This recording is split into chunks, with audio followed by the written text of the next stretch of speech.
नमस्कार दोस्तों, मैं आपका साथी रमेश डुगिया आपके सामने फिर हाजिर हुआ हूँ एक लघु कथा लेकर। तो मेरी ये कथा यदि आपको पसंद आए तो आप मेरे चैनल को लाइक में सब्सक्राइब ज़रूर करें। प्रिंसिपल वर्मा स्कूल के लिए निकल रहे थे कि पीछे से उनके पिताजी ने आवाज़ दी, बेटा आते वक्त मेरे लिए आई ड्रॉप लेके आना, आई ड्रॉप ख़त्म हो गई है। तो उन्होंने पलटकर जवाब दिया, क्या पिताजी आपको पता नहीं पीछे से आवाज़ देना अपशगुन होता है। तो पिताजी कहते हैं, बेटा मुझे पता नहीं था, तुम शिक्षा विभाग के इतने बड़े अधिकारी ऐसी बातों को मानते हो। चलो आज के बाद मैं तुम्हें पीछे से कभी आवाज़ नहीं दूंगा। फिर वो स्कूल जाते हैं और सभी अध्यापकों की मीटिंग लेते हैं। तभी उनकी नज़र पड़ती है मोहन शर्मा पर, जो बाद में सबसे लेट आते हैं। तो वो उनको डांटते हैं कि आपको शर्म नहीं आती, इतने लेट आते हो, क्यों ना आपका वेतन काट लिया जाए एक दिन का। तब वो कुछ नहीं बोलते, लेकिन उनकी आंखों में आंसू है।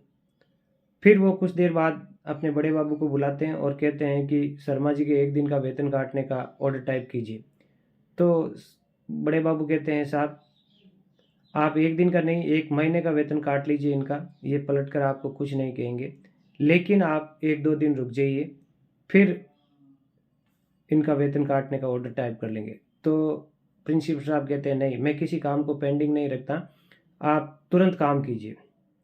उन्होंने कहा ठीक है सर, लेकिन आप उनके चेहरे की तरफ देखिए। तो प्रिंसिपल साहब कहते हैं, अधिकारी को दिल से नहीं दिमाग से काम लेना चाहिए, और जो अधिकारी दिमाग से काम लेते हैं वही सफल होते हैं।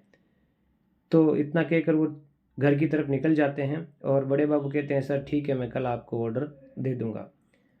फिर वो घर जाकर अपनी पत्नी को पेन ड्राइव देते हैं और कहते हैं कि लो तुम्हारी पसंद की गदर 2 पिक्चर लेकर आया हूँ। तो पत्नी कहती है, मैंने कब मंगवाई? तो अच्छा ले आए हो तो देख लेते हैं, लेकिन आपके पिताजी रोज़ आई ड्रॉप का कहते हैं, तो उनके लिए आई ड्रॉप भी लेकर आया करो। तो प्रिंसिपल साहब कहते हैं, तुम भी क्या बात लेकर बैठ गई, ये पिताजी तो बेकार की डिमांड करते रहते हैं। चलो गदर 2 देखते हैं।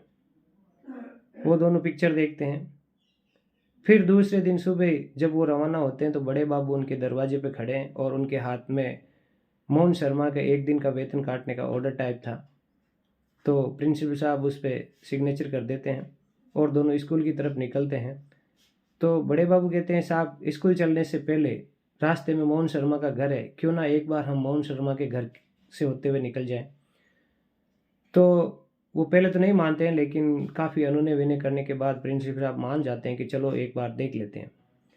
फिर वो घर जाते हैं तो मोहन शर्मा अपने पिताजी को नहला रहे थे और उनको आया देखकर वो उनकी आवभगत करता है और धन्यवाद देता है कि सर आप मेरे घर पर पधारे, आपका बहुत बहुत धन्यवाद।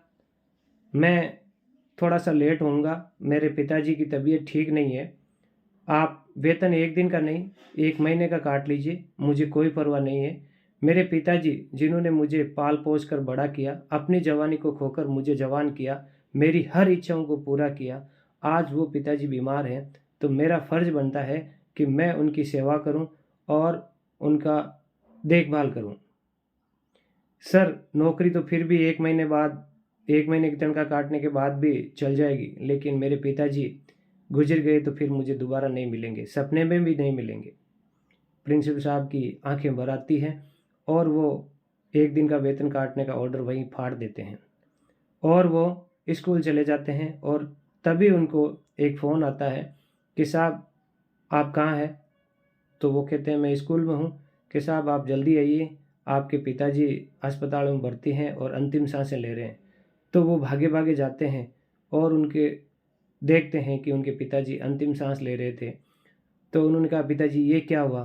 कि बेटा तुम्हें समय नहीं था आई ड्रॉप लाने के लिए, और मैं खुद ही आई ड्रॉप लेने के लिए आज अस्पताल आया और रास्ते में मेरा एक्सीडेंट हो गया, ये मेरा अंतिम समय है। तो वो कहते हैं, पिताजी मुझसे बहुत बड़ी भूल हो गई, आप मुझे माफ़ कर दीजिए। मुझे माफ़ी मांगना नहीं आता, लेकिन मुझे पता है कि आप मुझे माफ़ कर देंगे। लेकिन इस बीच पिताजी दुनिया छोड़कर चले गए थे और प्रिंसिपल साहब को बहुत अफ़सोस हुआ और ज़िंदगी भर उनको ये ग्लानि रही कि उनकी वजह से उनके पिताजी की मृत्यु हो गई। तो साथियों, अपने जो बुज़ुर्ग हैं उनकी सेवा कीजिए, उनकी देखभाल कीजिए। एक दिन वो भी आप ही की तरह जवान थे और एक दिन आप भी उनकी तरह बूढ़े होने वाले हो। तो मेरी ये लघु कथा आपको कैसी लगी? यदि अच्छी लगी हो तो चैनल को लाइक व सब्सक्राइब ज़रूर करें। धन्यवाद।